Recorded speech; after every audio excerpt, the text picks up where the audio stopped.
Captain Elias Monroe opened his eyes to a faint bluish glow. At first, he thought it was a dream, a strange, weightless dream. His body felt heavy, sluggish, as if it had forgotten how to move. He blinked against the light, trying to focus on something.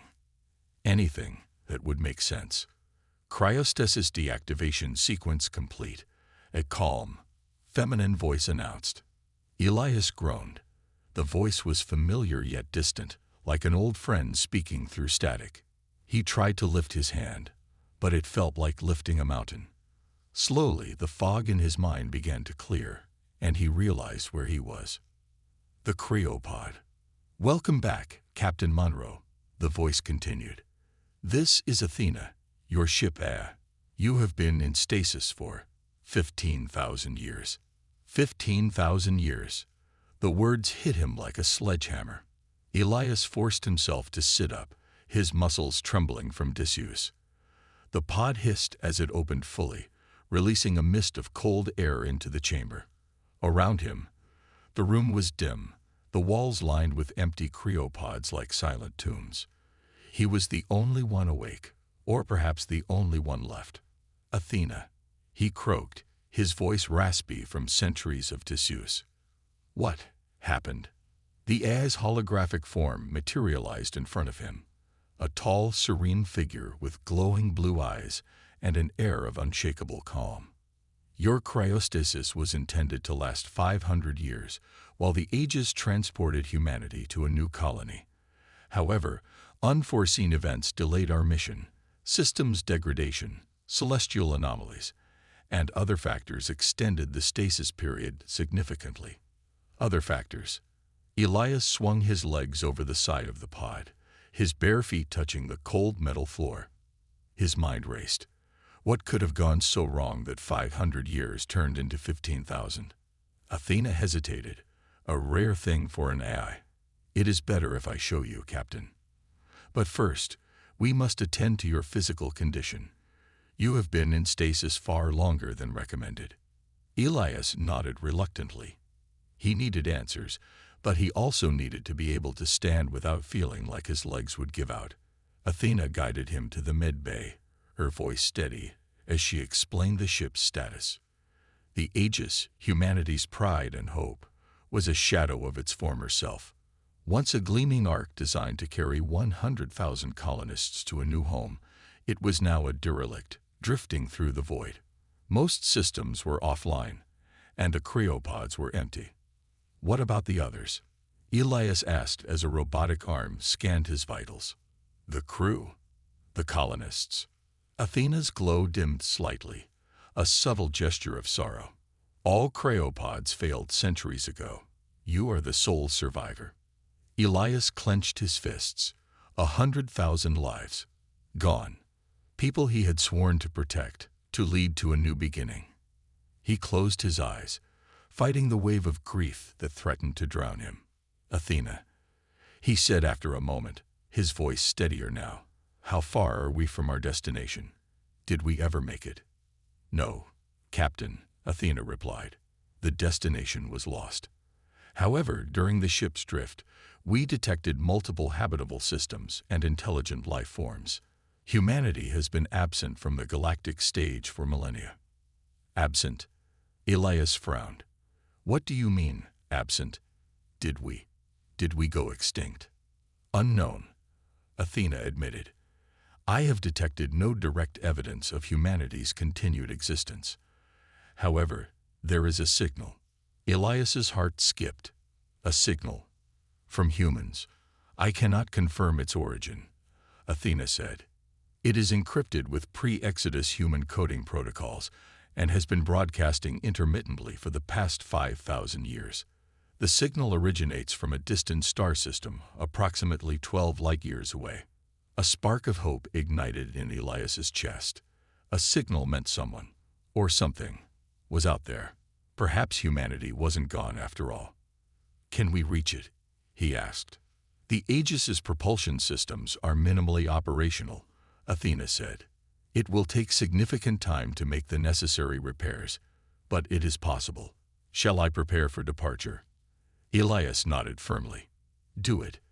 If there's even a chance, we have to find out. As Athena began coordinating repairs, Elias wandered through the ship, trying to come to terms with the reality he had awakened to. The corridors were dark, lit only by the faint emergency lights. He passed empty living quarters, silent mess halls, and the bridge, where a cracked viewport revealed the endless stars outside. Elias paused there, staring into the void. 15,000 years. The Earth he knew was gone, along with everyone he had ever cared about. Yet, humanity's legacy, their spark, might still be out there. Captain, Athena's voice broke the silence. Repairs will take approximately 72 hours. In the meantime, I suggest you review the ship's logs and prepare for the journey ahead.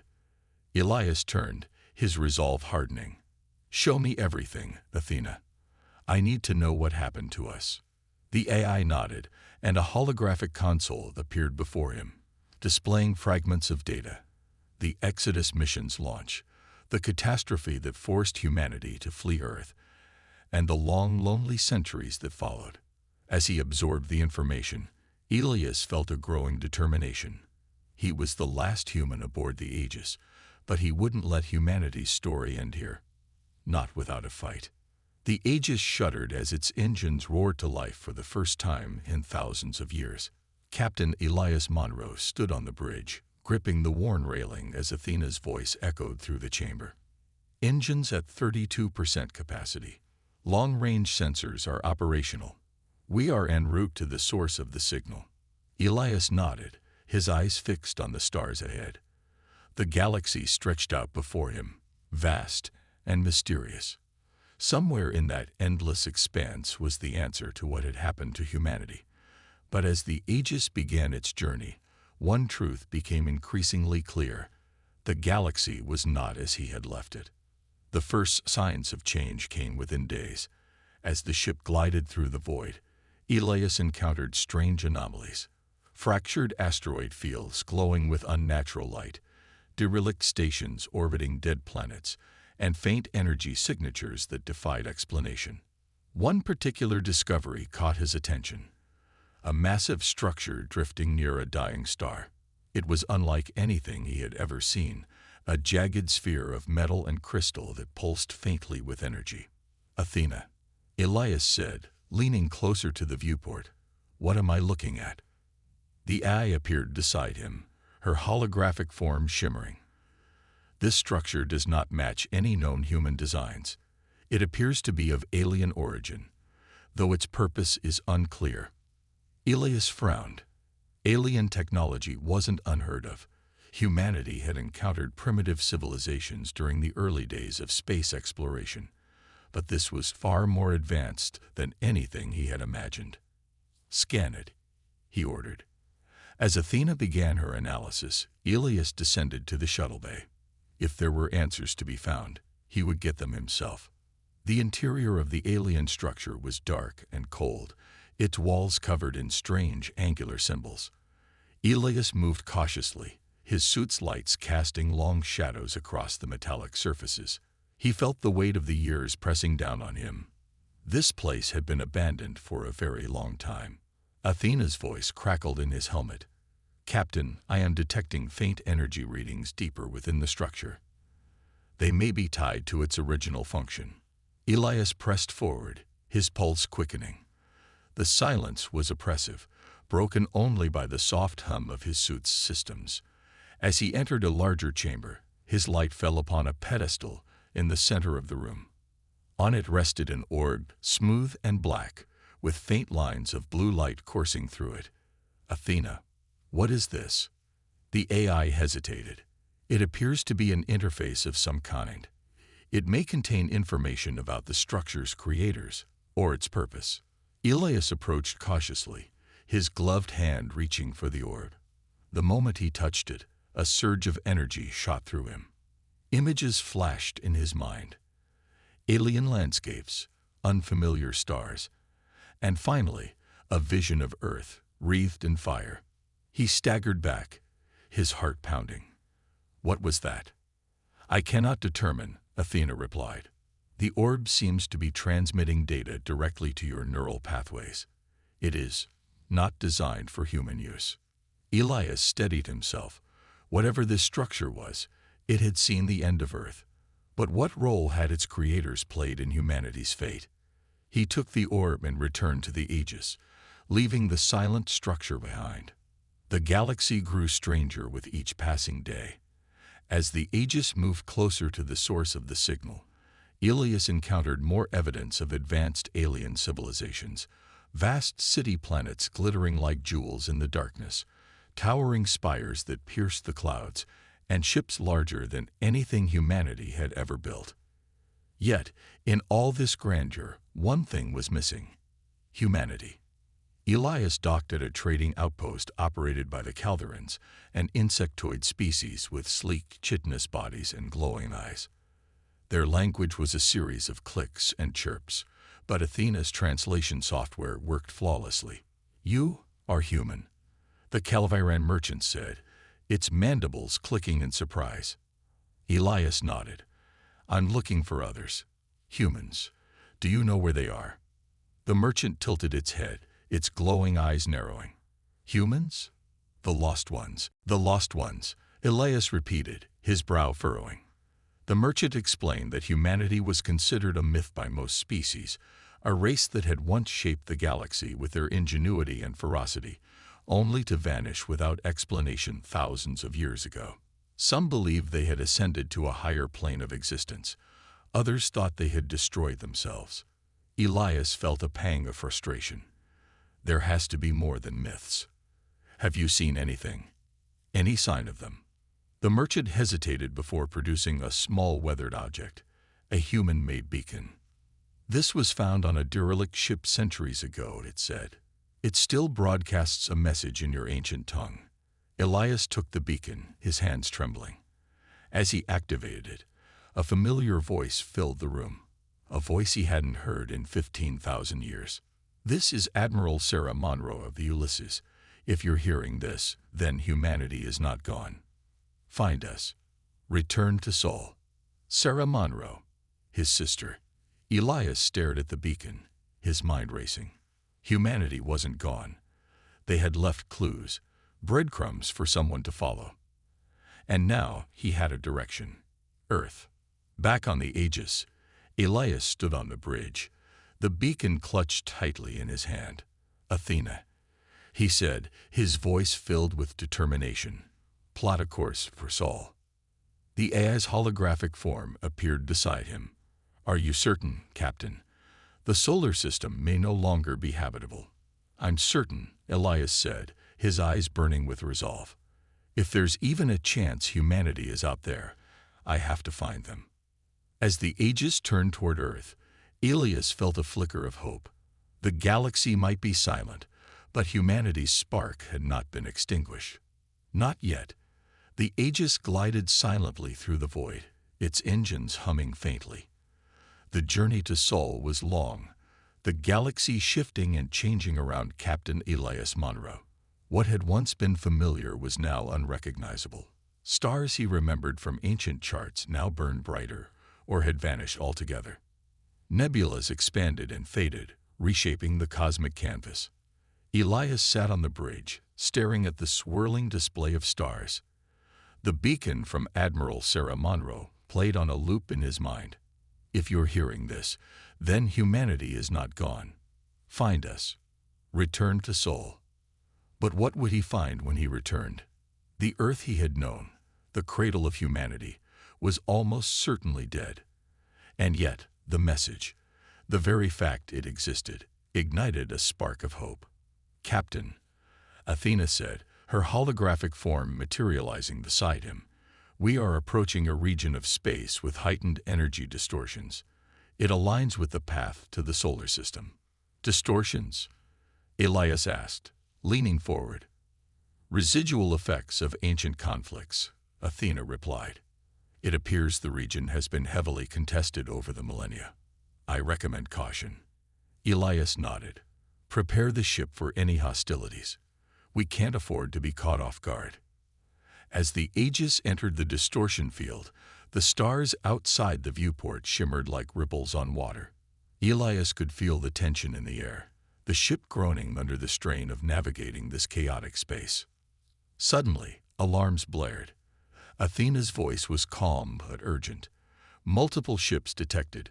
Unknown configuration. They are approaching at high speed. Elias bolted upright. On screen, the viewport filled with the sight of alien vessels, sleek, angular ships bristling with weaponry.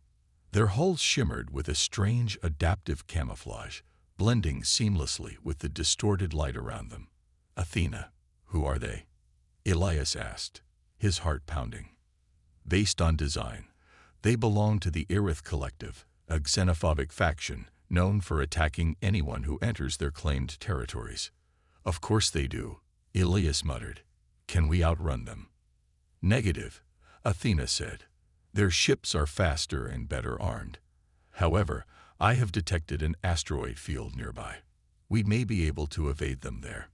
Elias gritted his teeth. Do it. Take us in. The Aegis veered toward the asteroid field, its engines flaring as the alien ships closed in. The rocks were massive, some larger than city blocks, tumbling slowly in the zero-gravity ballet of the void. Athena, plot a path through the field, Elias ordered, and keep the shields up. The ship wove through the chaos, dodging massive boulders and debris. The Irith ships followed, their weapons lighting up the darkness. Bright streaks of energy blasted through the field, narrowly missing the Aegis. Shields at 63%, Athena reported. Keep moving, Elias shouted, gripping the console.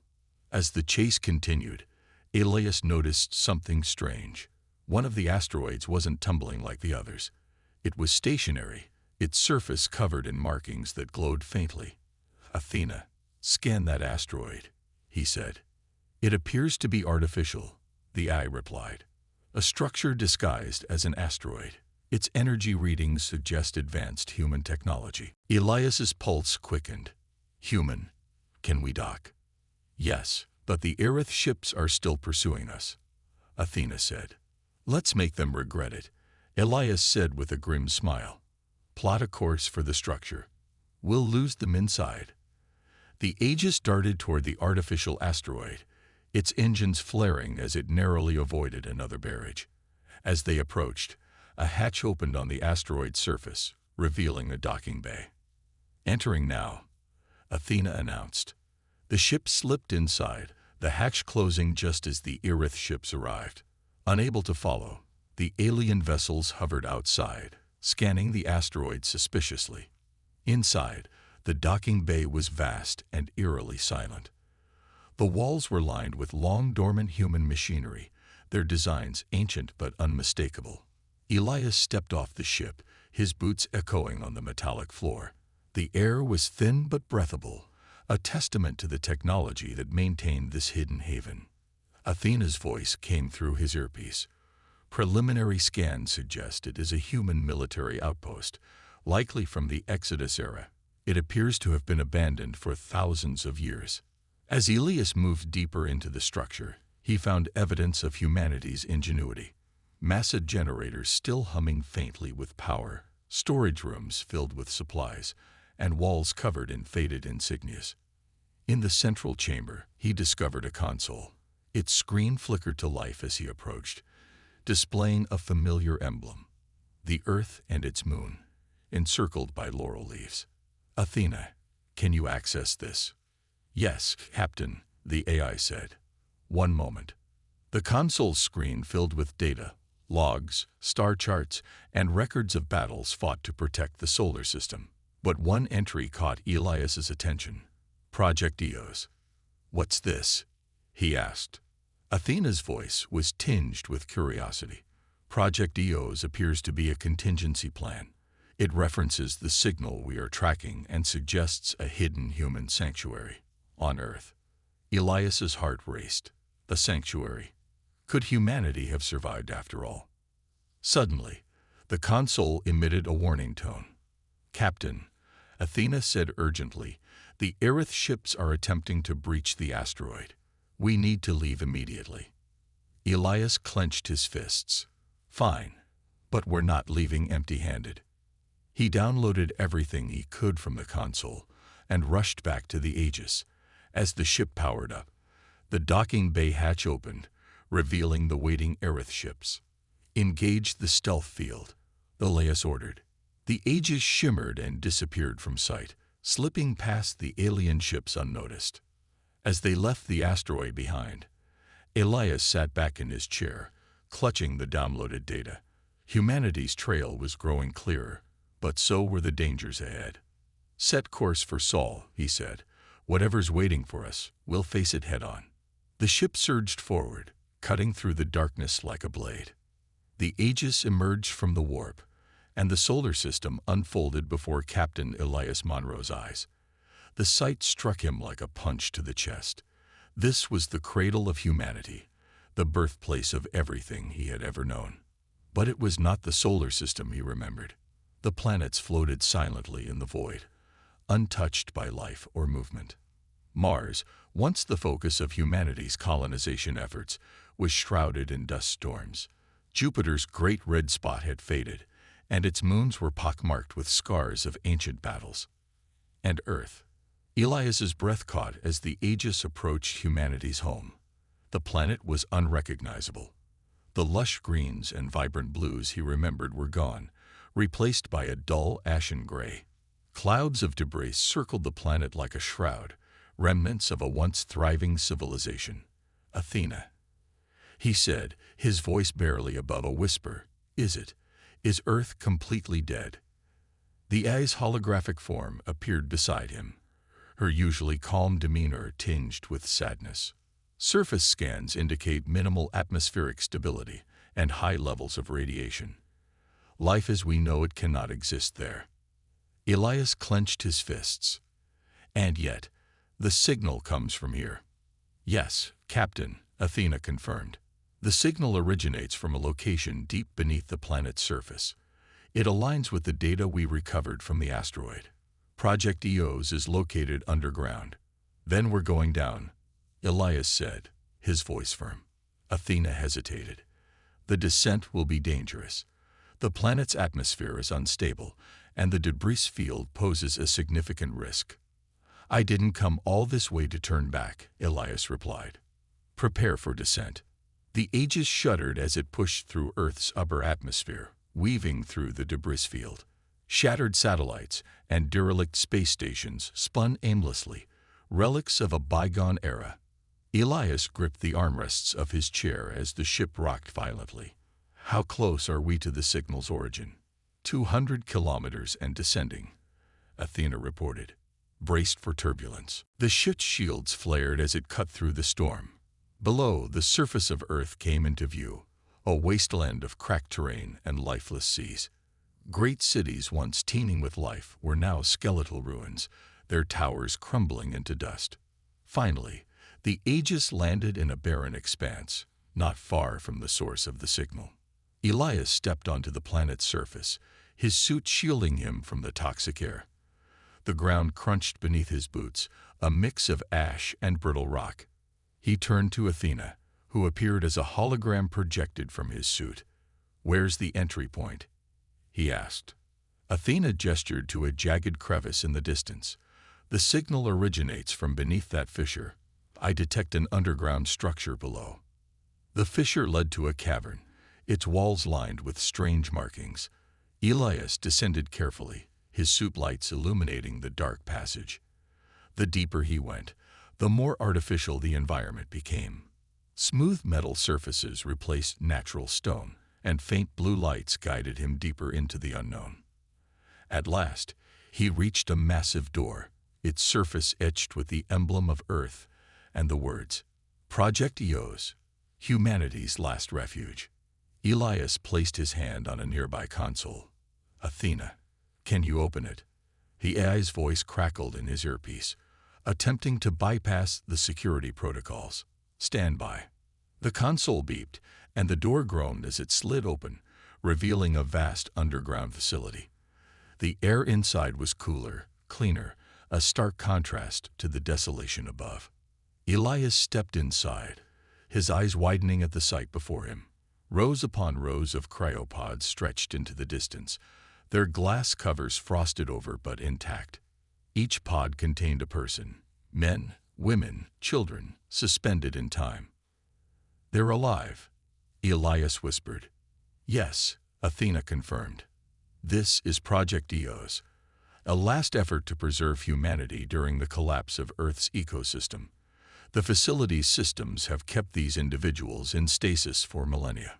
Elias moved among the pods, his hand brushing against the glass of one. The faces inside were peaceful, untouched by the horrors of the passing ages. "Why haven't they awakened?" he asked.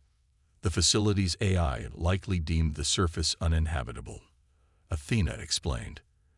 "The stasis protocols would remain active until conditions improved or external intervention occurred." "External intervention," Elias repeated. "That's me." As he explored further, Elias reached a central control room. Monitors displayed readings of the facility's systems, and a single chair faced the largest console.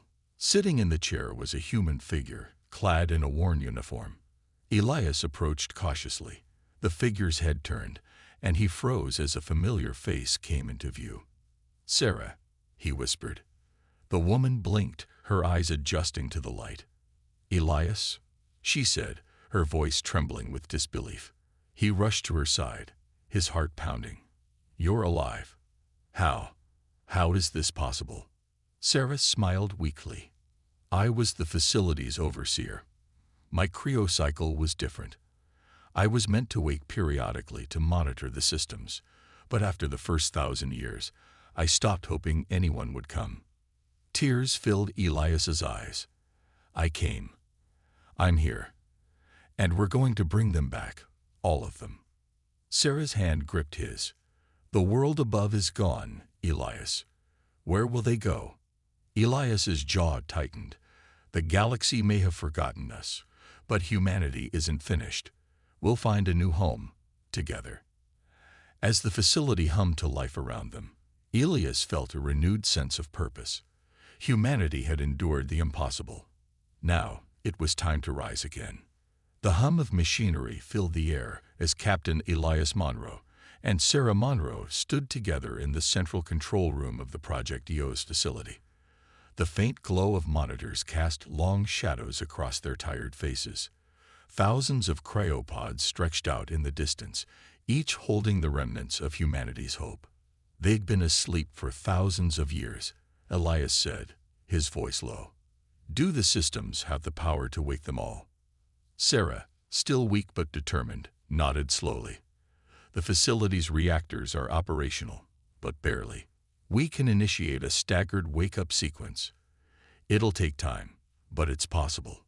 Elias stared at the monitors, his jaw tightening. "Time is something we might not have. The Irith Collective is out there, and they'll come looking for us." Sarah placed a hand on his shoulder. "Then we'd better move quickly. The first group we wake will include engineers and scientists. They'll know how to stabilize this place and help defend it if needed." Elias nodded. "Let's get to work." The process began with a low, rhythmic hum as the first row of cryopods came online. Frost melted from the glass covers, revealing the faces of those inside. Elias watched, his heart pounding, as the first pod opened with a hiss. A man in his 40s emerged, coughing as his body adjusted to consciousness. His eyes darted around, filled with confusion and fear. "Easy," Elias said, stepping forward. "You're safe. You've been in stasis for a long time." The man blinked, his voice hoarse. Where am I? Who are you?" "You're on Earth," Elias explained. "But it's not the Earth you remember. I'm Captain Elias Monroe, and we've woken you to help rebuild humanity." Others began to emerge from their pods, their reactions a mix of awe and disbelief. Sarah moved among them, reassuring them, answering their questions, and guiding them to the facility's medical stations for evaluation. One woman, a scientist named Dr. Amara Vasquez, quickly grasped the situation. "This facility is incredible," she said, her eyes scanning the monitors. "But the systems are ancient. If we're going to wake everyone, we'll need to stabilize the reactors and reinforce the cryo chambers." Elias nodded. That's why we woke you first. Can you handle it? Dr. Vasquez smiled faintly. I was an energy specialist before. Well, before everything. I'll need a team, but yes, I can handle it. While the scientists worked, Elias and Sarah explored the facility further. Deep within the complex, they discovered a massive armory filled with weapons and advanced defensive systems. Elias inspected one of the energy rifles, its sleek design unfamiliar but functional. Looks like whoever designed this place wasn't taking any chances. Sarah nodded. They knew humanity's survival wouldn't just depend on science. The galaxy isn't kind to the weak. As they moved through the armory, an alarm blared. Athena's voice echoed through their earpieces. Captain, we have a situation. The Aerith ships have entered Earth's atmosphere. They are scanning the surface. Elias's blood ran cold. How long do we have before they find us? Approximately 20 minutes at their current speed, Athena replied. Elias turned to Sarah, his eyes sharp. We have to defend this place. If they find us, they'll wipe us out. Sarah nodded. The facility's defenses are automated, but they haven't been used in centuries. We'll need to bring them online manually. The control room buzzed with activity as Elias, Sarah, and the newly awakened engineers worked together to prepare the facility for an attack. Dr. Vasquez coordinated with the team stabilizing the reactors, while Elias focused on activating the defensive systems.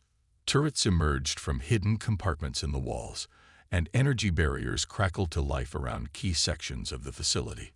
Athena, Elias said, what's the status of the Aerith ships? They have detected the facility and are descending rapidly, the eye replied. I estimate contact in 5 minutes. Elias turned to the group. We're out of time. Everyone, take defensive positions. We hold this ground no matter what. The first Aerith ship appeared above the fissure, its sleek hull glinting in the dim light. Moments later, others followed, hovering ominously like predators circling their prey. The facility's turrets roared to life, sending streams of energy bolts into the sky. The Aerith ships responded with their own weapons, filling the air with blinding flashes and deafening booms. Elias took cover behind a barricade, firing his rifle at the enemy drones that poured from the ships. Beside him, Sarah coordinated the defense, shouting orders to the engineers and scientists who had joined the fight. Focus fire on the larger ship, Sarah yelled. If we take it down, the others might retreat. The battle raged on, the facility shaking under the intensity of the assault. Despite the odds, the defenders held their ground, their determination fueled by the knowledge that humanity's future depended on them. Finally, with a deafening explosion, the largest Aerith ship fell from the sky, crashing into the wasteland with a fiery roar. The remaining ships hesitated, then retreated into the atmosphere. Cheers erupted from the defenders, but Elias remained focused. We won this round, he said, his voice steady, but they'll be back. We need to finish waking everyone and get this place fully operational. Sarah stepped beside him, her expression both wary and resolute. We'll make it. Humanity didn't come this far to fail now. Elias looked at the cryopods, thousands still waiting to be awakened. No, he said softly. We'll rise again. The aftermath of the battle left the facility buzzing with activity. Engineers worked tirelessly to repair damaged systems, while newly awakened humans adjusted to a reality far different from the one they had left behind. Captain Elias Monroe stood at the edge of the cryo chamber, watching as more pods began to open. Each hiss of decompression brought another soul back into the world. Men and women stepped out, their eyes wide with confusion and wonder, their bodies stiff from centuries of stasis. Elias and Sarah moved among them, offering words of reassurance and guiding them to the medical bay. Captain, Dr. Amara Vasquez said, approaching him with a data tablet, the reactors are holding steady, but we're nearing their limits. If we keep waking people at this rate, we'll need to find additional energy sources. Elias nodded. Is there anything nearby we can salvage? Old solar arrays, geothermal vents, anything. Dr. Vasquez shook her head. Earth's surface is too unstable. The radiation levels make it nearly impossible to harness power directly. Elias frowned.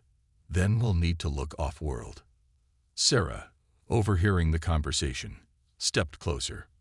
Mars, she said. The colonies there had advanced power systems. If we can get to one of the old installations, we might find what we need. Mars?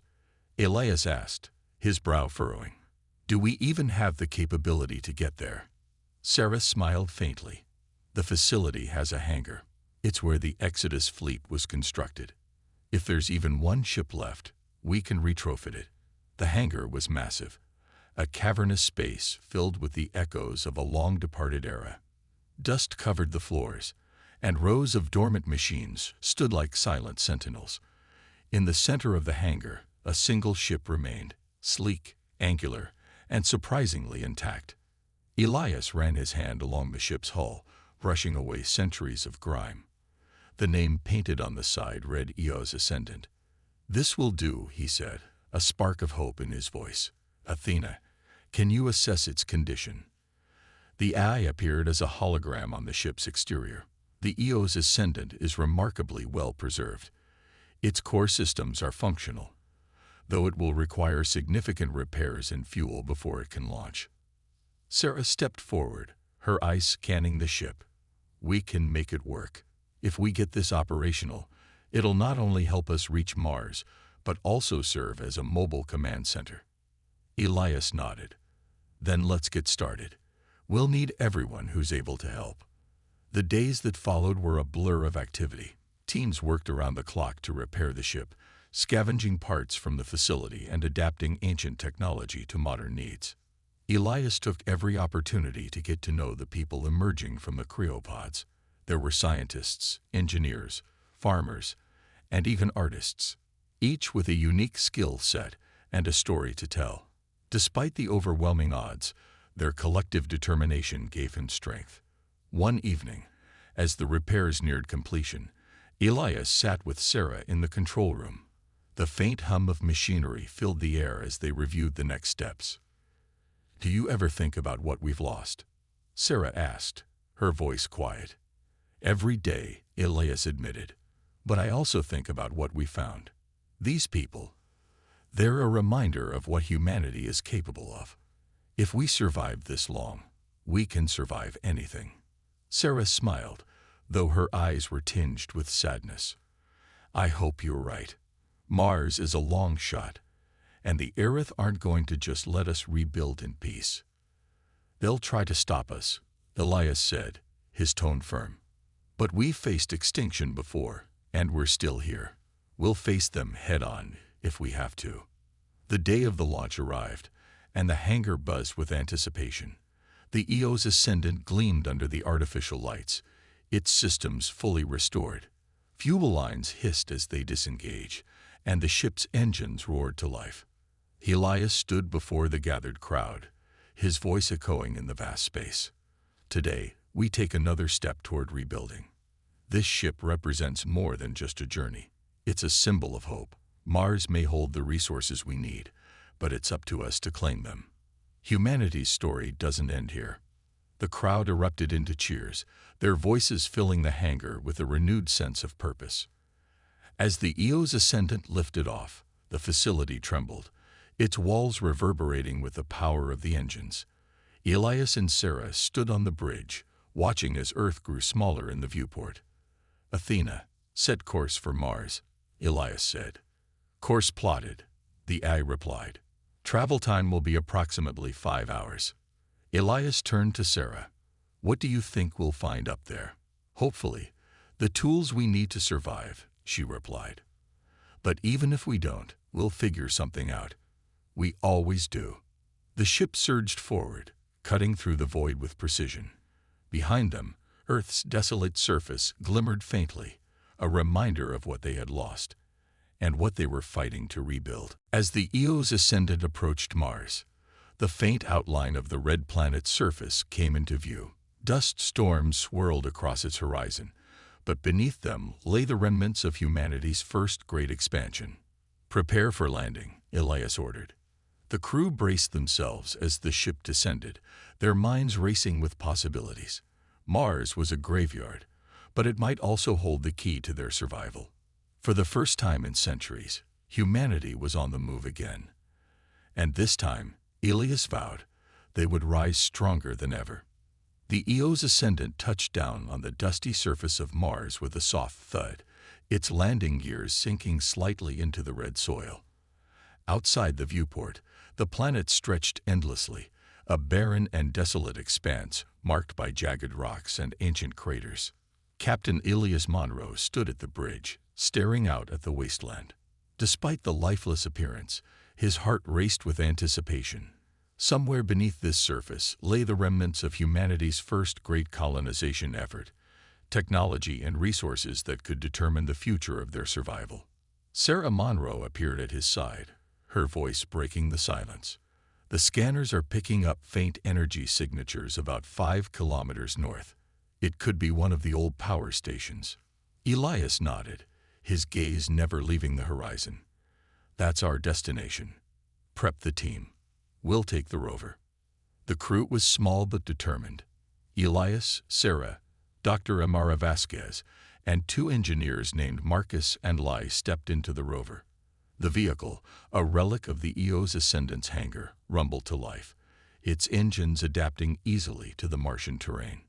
The journey across the planet was eerily silent. The rover's headlights cut through the perpetual haze of red dust, revealing little more than rocks and sand. This place must have been incredible once, Marcus said, his voice filled with awe. Cities, farms, entire ecosystems built to support life. It was humanity's first real step toward the stars, Sarah replied. And now it's a graveyard. Elias remained focused on the horizon. It's only a graveyard if we let it stay that way. As they approached the energy signature, the landscape began to change. Metal structures jutted out of the ground like the bones of a long-dead creature.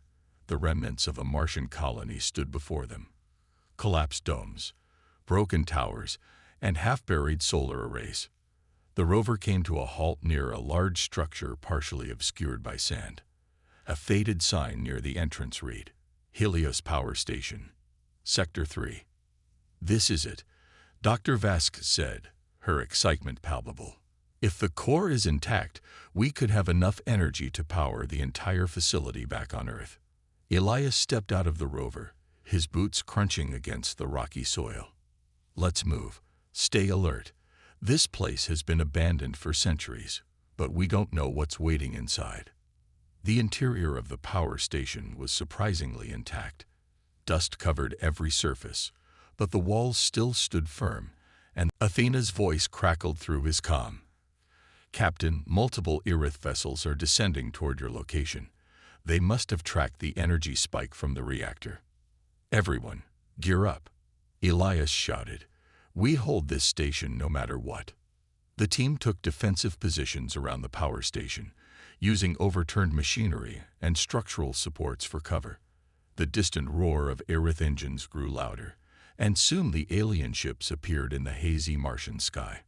Energy blasts rained down, shaking the ground and sending plumes of dust into the air. The team returned fire, their weapons glowing brightly in the dim light. Elias stood at the forefront, his rifle steady as he targeted the Irith drones. We need to buy time for the energy transfer, he yelled. Marcus and Lay worked frantically inside the station, setting up the conduits while Sarah and Dr. Vasquez provided cover fire. The Irith forces were relentless, but the team's determination never wavered. Finally, a loud beep signaled that the transfer was complete. The Eos Ascendant had received the power it needed. Fall back to the ship, Elias ordered. The team retreated under heavy fire, their movements coordinated and precise.